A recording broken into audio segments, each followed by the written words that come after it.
할렐루야. 감사와 찬양이 넘치는 축복의 날 되시기를 바랍니다. 오늘 말씀은 빌립보서 2장 13절 14절입니다. 너희 안에 행하시는 이는 하나님이시니 자기의 기쁘신 뜻을 위하여 너희에게 소원을 두고 행하게 하시나니 모든 일을 원망과 시비가 없이 하라. 아멘. 본문에 계시된 주님은 어떤 분이신가? 모든 일에 원망과 시비가 없이 살기를 원하십니다. 구원의 확신을 가진 사람의 특징이 있습니다. 기쁨이 넘치죠. 감사와 찬양이 그치지를 않습니다. 왜냐하면 우리 안에 임재하시고 우리의 삶에 역사하시는 우리의 주인은 예수님이시기 때문에 그렇습니다. 그 예수님께서 거룩한 삶에 대한 소원을 주시죠. 그렇기 때문에 죄악된 삶을 버리고 떠나는 능력까지도 성령님을 통해 주십니다. 그러니까 점점 더 그 주님을 신뢰하고 주님과 동행하고 주님과 깊은 사랑의 관계 속으로 들어가죠. 그러니까 기쁨, 감사, 찬양은 자연스럽게 따라오는 결과이겠습니다. 하지만 구원의 확신을 가진 사람에게 없어야 할 것이 있습니다. 바로 원망과 시비입니다. 그래서 오늘 말씀 모든 일을 원망과 시비가 없이 하라고 강조하고 있죠. 원망은 불평, 불만, 중얼거림, 투덜거림이라는 뜻이 있습니다. 열망이 없으면 원망도 없습니다. 하지만 원망하는 사람은 자기 소원에 대한 열망으로 가득한 사람이죠. 자기 소원에 붙잡힌 사람입니다. 이스라엘 백성들이 망한 이유가 뭡니까? 이 원망과 불평 때문입니다. 민수기 11장 1절 여호와께서 들으시기에 백성이 악한 말로 원망하며 여호와께서 들으시고 노하사 여호와의 불을 그들 중에 붙여서 진영 끝을 사르게 하시며 우리의 원망하는 말을 하나님 다 들으신다는 것입니다. 민수기 11장 4절 그들 중에 섞여 사는 다른 인종들이 탐욕을 품으며 이스라엘 자손도 다시 울며 이르되 누가 우리에게 고기를 주어 먹게 하랴 또 원망하죠.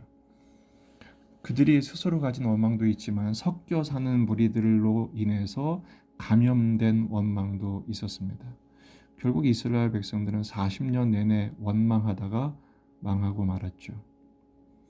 그 광야 40년 동안 하나님의 기적 같은 은혜가 얼마나 많았습니까?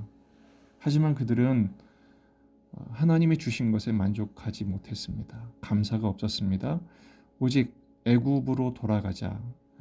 애굽의 왜곡된 기억, 그 옛날에 바로가 주었던 풍요에 붙들려서 하나님이 주신 것에 대한 감사와 기쁨을 잃어버리고 살았던 것이죠. 그래서 고린도전서 10장 10절 그들 가운데 어떤 사람들이 원망하다가 멸망시키는 자에게 멸망하였나니 너희는 그들과 같이 원망하지 말라.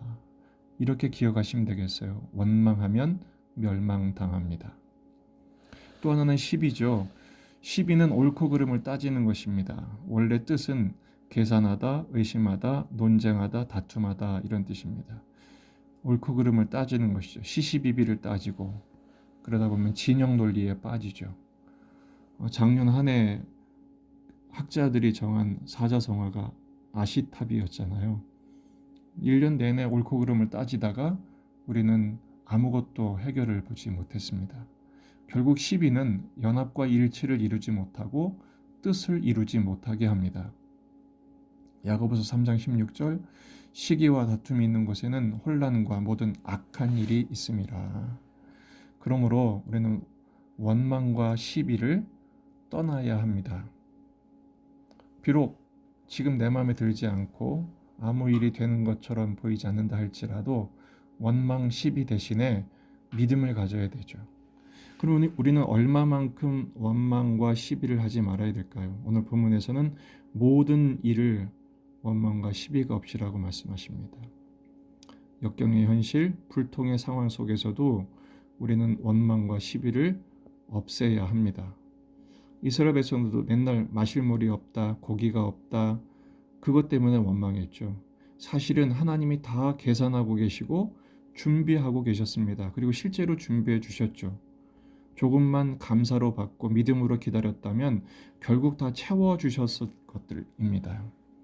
근데 결국은 미리 원망하다가 미리 불평하다가 하나님께 야단만 맞고 말았죠. 또 우리는 어디까지 원망과 시비를 하지 말아야 됩니까? 모든 사람에 대해서도 원망과 시비를 하지 말아야 됩니다. 백성들은 모세와 아론의 반역을 하다가 하나님의 심판을 받았습니다. 아론과 미리암도 모세에게 반역하다가 하나님께 심판을 받았습니다. 비록 마음에 들지 않고 저 사람은 틀렸다고 보인다 할지라도 하나님께 나아가 해결해야 합니다. 그러니까 우리는 자꾸 부정적인 말에 영향을 받아서는 안 됩니다. 부정적인 생각과 말에 붙들려서도 안 되고요. 또 더 나아가 자기 자신에 대해서도 원망과 시비를 멈춰야 합니다. 내가 마음에 들지 않을 때가 참 많죠. 또 내 인생이 내 방식대로 내가 기대한 대로 내가 생각한 대로 되지 않는다고 원망하지 마셔야 합니다. 왜냐하면 우리 안에 행하시는 분은 하나님이시기 때문에 그렇습니다. 여기서 두 가지 진리가 있죠. 하나님은 우리 안에 계십니다. 그리고 우리 안에서 행하십니다. 행하단 말은 역사하다, 일하다 이런 뜻입니다. 하나님은 지금도 내 안에 계셔서 예수 그리스도께서는 성령님을 통해 우리에게 임재하시고 동행하시고 우리 인생을 이끌고 계심을 믿으시기를 바랍니다. 그 하나님이 나보다 나를 더 잘 아십니다. 아이들이 자기가 원하는 걸 자꾸 주장하지만 부모가 볼 때는 그때 그 아이에게 더 필요하고 더 중요한 것은 다른 거거든요. 그걸 주지 않는다고 아이들이 울고 떼를 쓰면 매만 버는 것입니다.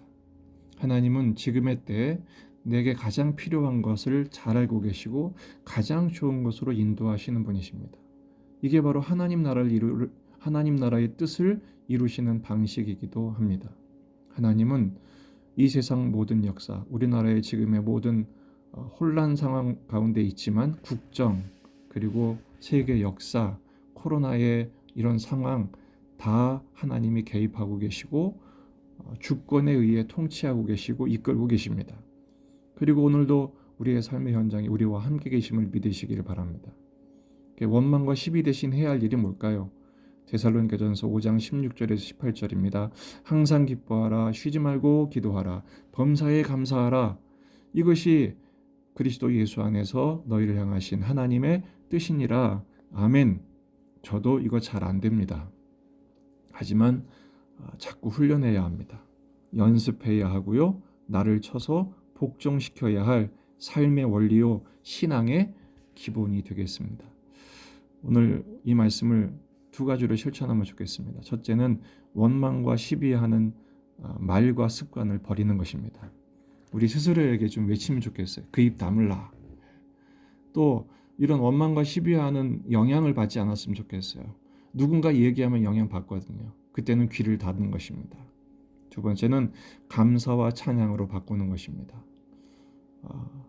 지난 주일날 어떤 장로님이 제가 그때 억지로라도 감사를 실천했습니다 라는 말을 들었을 때 불이 번쩍 들어왔습니다. 그렇지, 억지로라도 감사하는 것, 어떻게 보면 억지지만 그렇게 스스로를 훈련하고 스스로를 붙들 때 감사를 선택하면 계속 감사가 연쇄 반응으로 일어나게 돼 있거든요. 감사와 찬양의 입술을 여는 것입니다. 그리고 더 나아가 다른 사람들에게 선한 영향을 끼치는 것이죠. 긍정적인 말을 해주고 믿음의 말을 해줘서 그 입술에서 기쁨과 감사와 찬양이 흘러나오게 하는 삶을 살았다면 그 사람은 가장 성공적인 인생을 사신 것입니다. 오늘 우리가 싸워야 할 대적은 원망과 시비입니다. 원망과 시비와 싸워 감사와 찬양으로 승리하는 복된 날이 되시기를 주의 이름으로 축복합니다.